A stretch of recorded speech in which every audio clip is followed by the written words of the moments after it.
ನಾನು ಯೋಚಿಸಿದೆ, ನಾವೇಕೆ ಈ ಬ್ರಿಟಿಷರ ಮಾತನ್ನ ಕೇಳಬೇಕು? ಅವರ ಆಳ್ವಿಕೆಯಲ್ಲಿ ನಾವೇಕೆ ಬದುಕಬೇಕು? ನಾನು ಈ ಸೂರಿನ ಜನರ ಮುಂದೆ ನಿಂತು ಕೇಳಿದೆ, ನಮ್ಮೂರು ನಮ್ಮದು. ಇಡೀ ಈ ಸೂರಿನ ಜನರ ಕಣ್ಣಲ್ಲಿ ಬೆಂಕಿ ಕಾಣಿಸ್ತು.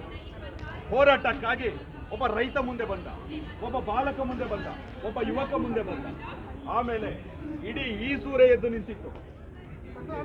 ನಾವು ನಿರ್ಧಾರ ಮಾಡಿದ್ವಿ, ನಮಗೆ ಬ್ರಿಟಿಷ್ ಸರ್ಕಾರದ ಆದೇಶ ಬೇಡ, ಅವರ ಅಧಿಕಾರ ಬೇಡ, ಅವರ ತೆರಿಗೆ ಬೇಡ. ಈ ಸೂರು ಸ್ವತಂತ್ರ ಹಳ್ಳಿ. ಹೌದು, ಭಾರತದಲ್ಲಿ ಬ್ರಿಟಿಷ್ ಸರ್ಕಾರದ ಅಧಿಕಾರ ಇದ್ದಾಗಲೇ ನಮ್ಮ ಹಳ್ಳಿಯನ್ನ ಸ್ವತಂತ್ರ ಹಳ್ಳಿ ಅಂತ ನಿರ್ಧಾರ ಮಾಡಿದ್ವಿ, ಘೋಷಿಸಿದ್ವಿ. ಆದ್ರೆ ಇದು ಘೋಷಣೆ ಮಾಡೋದು ಅಷ್ಟು ಸುಲಭದ ಮಾತಾಗಿರ್ಲಿಲ್ಲ. ಅದನ್ನ ನಡೆಸಬೇಕಾಗಿತ್ತು. ನಾವೆಲ್ಲರೂ ಸೇರಿ ಒಂದು ಸಮಾನಾಂತರ ಸರ್ಕಾರವನ್ನ ರಚನೆ ಮಾಡಿದ್ವಿ.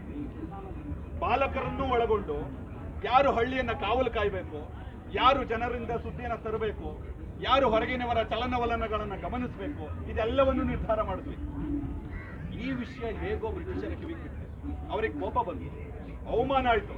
ಯಾಕೆ ಹೇಳಿ, ಒಂದು ಚಿಕ್ಕ ಹಳ್ಳಿ ಇಡೀ ಬ್ರಿಟಿಷ್ ಸಾಮ್ರಾಜ್ಯದ ವಿರುದ್ಧ ಹೋರಾಟಕ್ಕೆ ನಿಂತಿತ್ತಂದ್ರೆ ಅದು ಸುಲಭದ ಮಾತಾಗಿರ್ಲಿಲ್ಲ. 1942 ಸೆಪ್ಟೆಂಬರ್ 28 ಈ ಸೂರಿನಲ್ಲಿ ಒಂದು ದುರ್ಘಟನೆ ನಡೆಯಿತು. ಇಬ್ರು ಬ್ರಿಟಿಷ್ ಅಧಿಕಾರಿಗಳ ಕೊಲೆ ಆಯಿತು. ಅವರಿಗೆ ಒಂದೇ ಹೆಸರು ಬೇಕಾಗಿತ್ತು, ಈ ಹೋರಾಟದ ಹಿಂದೆ ಯಾರಿದ್ದಾರೆ ಅಂತ. ಅವರಿಗೆ ಗೊತ್ತಾಯ್ತು, ಈ ಸೂರಿನ ಸಾಹುಕಾರ ಬಸಣಪ್ಪ ಅಂತ. ಅವರು ನನ್ನನ್ನು ಹುಡ್ಕೊಂಡು ಬಂದ್ರು, ನನ್ನ ಮನೆ ಕಡೆ ಹೋದ್ರು. ನನ್ನ ಮನೆ ಕಾಣಿಸ್ತು, 3 ಅಂತಸ್ತಿನ ಮನೆ, ಹಣ ಸಂಪತ್ತು. ಅವ್ರು ಅಂದ್ಕೊಂಡ್ರು ನನ್ನ ಆಸ್ತಿನ ನಾಶ ಮಾಡಿದ್ರೆ ಇವನ ಧೈರ್ಯ ಮುರಿಬೋದು ಅಂತ. ಆದ್ರೆ ಅವ್ರಿಗೆ ಗೊತ್ತಿರ್ಲಿಲ್ಲ, ನನ್ನ ಧೈರ್ಯ ನನ್ನ ಮನೆಯ ಗೋಡೆ ಮೇಲೆ ಇರಲಿಲ್ಲ, ಈ ಹೃದಯದಲ್ಲಿತ್ತು. ನನ್ನ ಮನೆಯನ್ನು ವಶಪಡಿಸ್ಕೊಂಡ್ರು, ಸಂಪತ್ತನ್ನ ದೋಚಿದ್ರು. ಕೊನೆಗೆ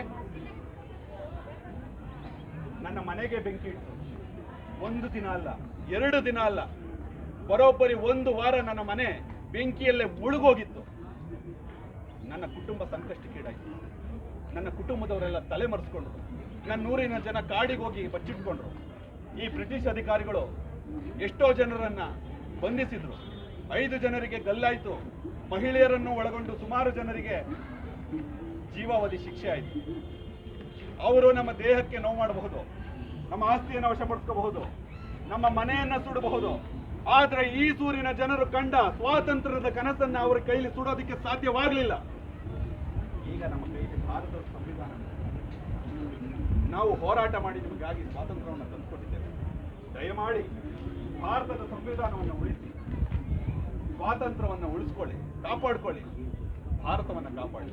ಹೇಳಿ, ಹಲೋ ಭಾರತ್ ಮಾತಾ ಕಿ ಜೈ. ಹಲೋ